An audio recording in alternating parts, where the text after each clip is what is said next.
Alright, new patch, new characters, so you know what that means. It's time to see where they've landed on the tier list. We're here again at Prideman.gg taking a look at the Honkai Star Rail tier list for, of course, Memory of Chaos, Pure Fiction, and Apocalyptic Shadow. We're mainly probably going to be chilling here on Memory of Chaos, but of course taking a look at all these others as well. And the main reason why we're here, of course, is because of Himeko Nova, who has arrived as an absolute monster, an absolute menace to society as far as DPS is concerned, a tier 0 in literally everything. Only 4 characters on this list are able to do such a thing. You don't see, even Ashtray over here doing that. You don't see Firefly over here doing that, or even Sparksy, a newer character, over here doing that. That's something relegated to Asterisk over here. You have Yai Sakura, and you have, 999 Knights over here, and of course, the new Queen. We'll of course be going into how to build the character, teams, synergies, their value, the light cone situation, which is definitely a bit of a situation. We'll be getting into more of that later. Now, just real quick, we did have some movement here on the list. You may have noticed some changes to it as well, like we see some characters that were moved down to make a little bit more room, make things make a little bit more sense up here in tier 0. I still think there's a bit too many characters up here in tier 0 for at least the amplifier and the DPS slot. Maybe we could work on that a little bit, but at least it's improved upon from what I think we've seen in the past. We do see the Remembrance Trailblazer here moving up to tier 0 because they pair well with Himeko Nova, and that's not just for, of course, Memory of Chaos. Pure Fiction actually got a lot of changes to it as well. A lot of characters moved down. In a previous update, you can see that this tier list, like for Pure Fiction especially, looks a lot cleaner, a lot better. This, I have to give them some props for this. Definitely a significant improvement. You see Welt moving up here for Pure Fiction with a synergy with Himeko Nova, of course. And yeah, can I just say real quick, the sustainability slot will probably change whenever we finally get, maybe not. Maybe Woho still has so much synergy with so many characters off the energy that she gives. And the attack buff is so good too. Maybe she'll stay up here in tier 0. But when we finally get a new sustain, a new elation sustain, that can, basically be better, objectively better than Huo on all of those teams. I have a feeling we might see her drop back down to tier 0.5 again.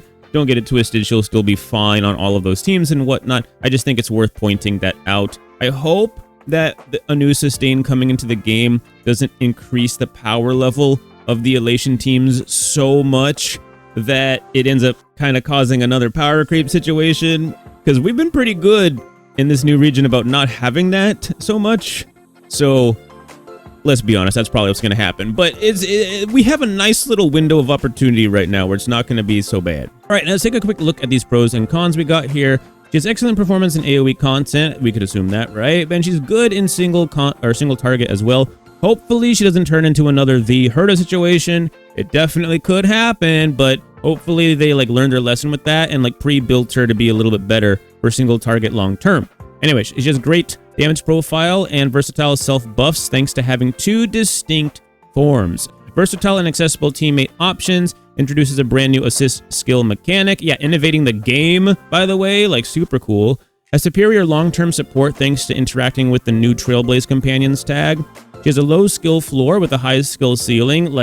Just that sentence alone is just really huge right there. Exceptional vertical investment options. Ultimate has built-in overkill prevention, and we're really piercing the heavens with this one. Wait, what?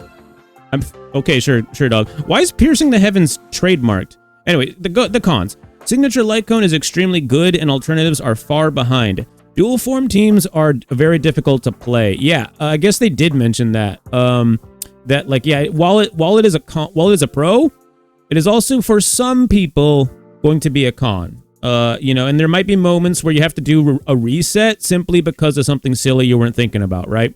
Strongest premium teams have contested teammates. So yeah, that is an important thing to keep in mind, is that in a game where you need a bunch of different teams to use in different forms of content now, even in Memory of Chaos, we need 3 teams now, not just 2 for the last stage at least. And that's important to note, that the teammates you're using on her team want to be on other teams too. And that is an important thing to factor in, that it may kind of push you or incentivize you to have premium units to support those other teams, considering how like free-to-play friendly Himeko is. You could use like the free-to-play stuff on her and maybe focus like premium on your other teams or something like that. And just real quick, I also wanted to point, oh my god, he talks so much. Okay, so real quick, the review by Shoe on Head or Sushu or Susho. I'm probably still, I said like 5 things, I probably said them all wrong. But anyway, sorry about that, bro. But I just wanted to point this out at the bottom here. You did spit some cool stuff here, okay? Zone of Enders, a timeless classic. Bionicle Heroes was legendary, and Dark Souls 3. These are 3 things they want you to put in the comment section once like the tier list hits social media. YouTube is technically social media. They are calling you guys out, and me too, for not having come down here and actually read this full super duper yap review, by the way. No wonder you expected. Come on, bro. You can't be upset no one read this. Look what you did. Look what you did, though. Like, there's so much. Like, come on, man. Like, actually, though, this is like a book, dog. And then, but I do want to give you some props on this. I implore people to actually play the game and stop taking such devastating takes at face value. Uh-oh. For the far more intricate problems that any character may have. And it is all of them after a certain point. Uh-oh. It is statistically insignificant for the overwhelming majority of the player base because you're probably not zero cycling with low-cost teams, and therefore do not need to consider the impact that such minute differences can have on your clear. And if you think E4 solves these issues for Welt, you're very mistaken. That felt personal, dog. Only you, the player, can solve these issues. Bro, I know you put this down here the way that you listen, most people ain't gonna read that. Oh, wait. Anyways, about that. Sorry, bro. Everyone's gonna know about that now. But like, you're gonna, that's gonna piss some folks off. You gotta calm down spitting facts, okay? Because if you say too many facts, people are gonna get their feelings hurt, okay? All right, now let's get into some of the nitty-gritty with Himeko Nova herself. Let's talk about this light cone, because this is, in my opinion, the most important part of probably her build, or like maybe even this entire video, because this pretty big spike in power we see here, okay? And when you look at the base light cone that was used, the seriousness of breakfast, this came out in 1.0, dog. Like, I'm not saying this is bad. In fact, look at, like, this is like, I guess you could say like another shop cone that you could easily take the S5. It's only 1% better, and I'm pretty sure it has a dependency. It is dependent on your team lineup, okay? That for what? Like a restriction for 1%? Forget about it. You might as well still just be using the breakfast one, right? Now you have a battle pass cone here, which is not necessarily that much of an improvement as well. We do have her old signature light cone for the old Himeko, which is actually a pretty good option. However, it's best in pure fiction and not as good outside of it. In fact, the ranking and like all the determinations of how good this light cone are based off of 3 target scenarios. You're not going to have that in every form of content you play her in. So I wish we knew what they like, how they felt, or what their calculations were for a single target scenario to compare single target night on the Milky Way to seriousness of breakfast. I think that is a very good question, an important question that many people would like to know the answer to. But I have a feeling because of this whole situation, many people are going to end up going for her signature, because you do have Herda's signature light cone. But, I mean, unless you have this already, you're probably not going to go for this now. So it's kind of like, only if you already had this and you're not using it on somebody else would you even bother. If you do, to be honest, this is a really, really good jump in power. This is not that far off of what most character signatures would actually be providing. This is pretty good. If you have this, I'd say probably just run this. And you don't need to go for this. She's already such a powerhouse, you don't really need it. Now, I know people love paying for power in Honkai Star Rail. People really, really love, like, vertical investing in Honkai Star Rail these days. So if that's something you want to do, get the light cone, dog. Like, this thing is crazy. And she has some of the best vertical investment, like, in the game. So, like, if you are trying to do that with a character, this is certainly one of the ones you might want to consider because she's a powerhouse and also a fan favorite unit. There's no way they don't treat her well going forward. If she eventually falls off, she probably gets buffed again, that kind of stuff. Now let's take a look at like some of these other characters just to like compare. Here's a character that came out recently. Super duper powerful unit, absolutely obliterates content, and the significance or the difference in this is so big. Like this is so huge of a difference in power level. Here's another unit that came out recently. The other most pushed unit of recent times.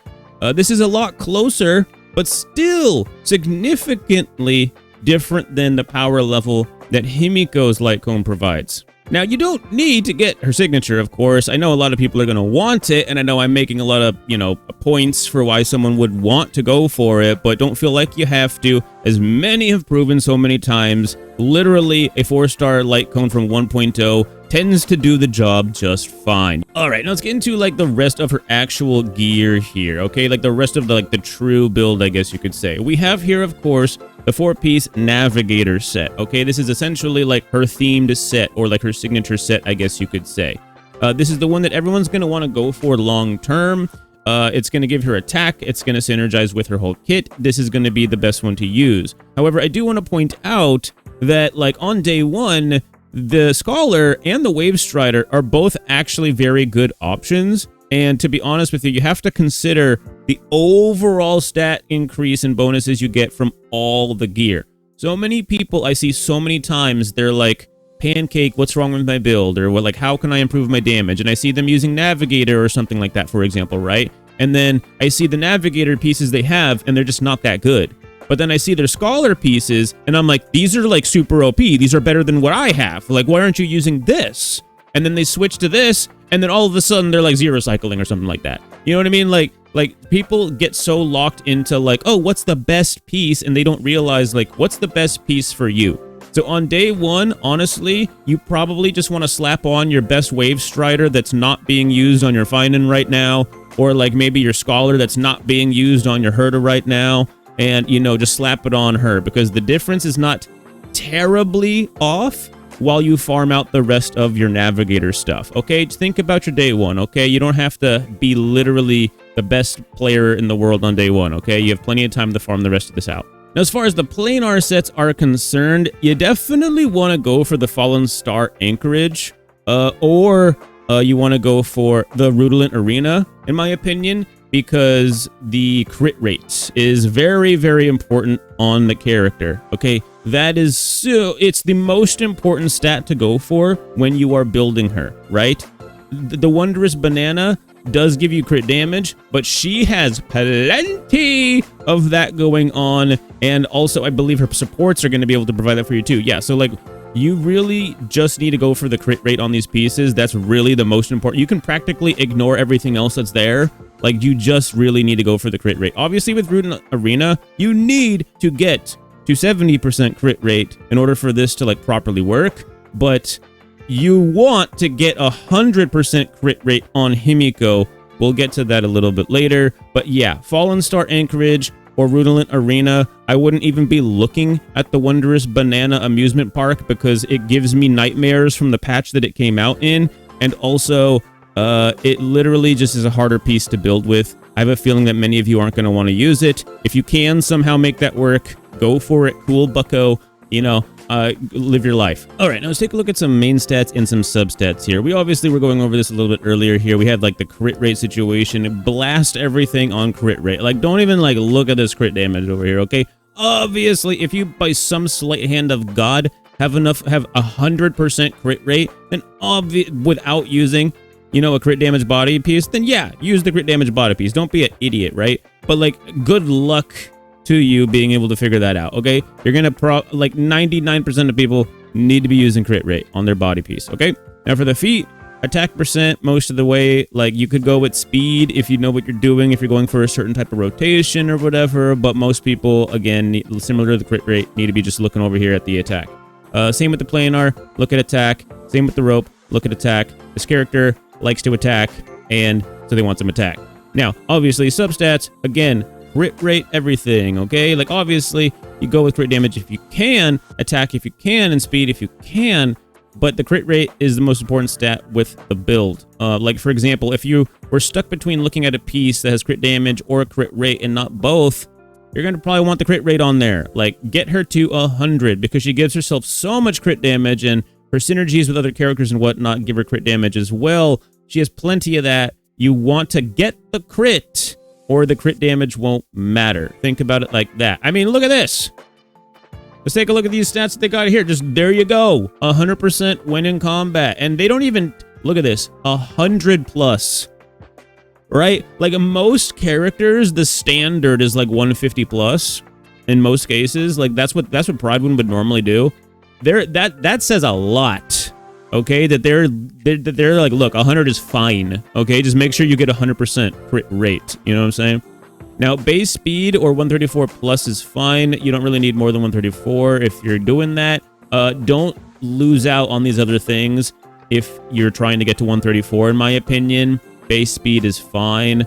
Like, she's a DPS that doesn't really need to be at 134. If you can get there, sick. But, like, don't mess up the rest of the build just to be able to make that happen. All right, now let's take a look at some of these teams real quick here. Okay, now it doesn't matter the content. As you can see here, these don't change. That could be because they're planning to make more nuance with these team selections in the future. But I think what's really going on here is just Himeko, the way she plays, and she's just so OP, and she's just so diva, so queen, that, like, just focus on building a really strong team, make her as strong as possible, and you could basically take them anywhere. That's the interpretation I think people should be walking away with from this, right? Now, as far as the sustainability slot is concerned, Whoa, if you got her, or Don Hung. You know, everybody got Don Hung, right? So, like, just use that. It's fine. But you also have Whoa as well, recently buffed, energy. I'd base your selection on your playstyle or comfortability rather than necessarily who you think is best, right? I think that's totally fine. Now, you can see on this team here, Whoa is more important than Don Hung due to the energy requirements, I would assume, right? Because, you know, you do get the attack buff from Don Hung. So, yeah, that's obviously something you're going to want to take a look at there. Let's take a look at the reasons why you would go for different, like, sub-DPSs or supports, though, in the other slots. So, you have, of course, the Decimation Focus team, the Nihility variant. You have Blade and you have Welt performing there for that team. You have this Nova Premium Verdict team here using the Remembrance Trailblazer instead of Welt. You have, of course, the Double Advance Verdict team. Literally, it's self-explanatory, double advancing with Sunday and with Sparkle. One thing to consider, using Sunday has a crit rate buff. Yeah, right here. When using this skill, increases the target's crit rate by 20%. So if you are using Sunday on the team, that gives you a little bit more build comfortability with Himeko. Anyways, moving forward, you can go with a sustainless team and just sub out your sustain for Remembrance Trailblazer, keeping Wilt and Blade on the same team. You also have the budget Himeko team, which is, I guess you could say, more of like a free-to-play team.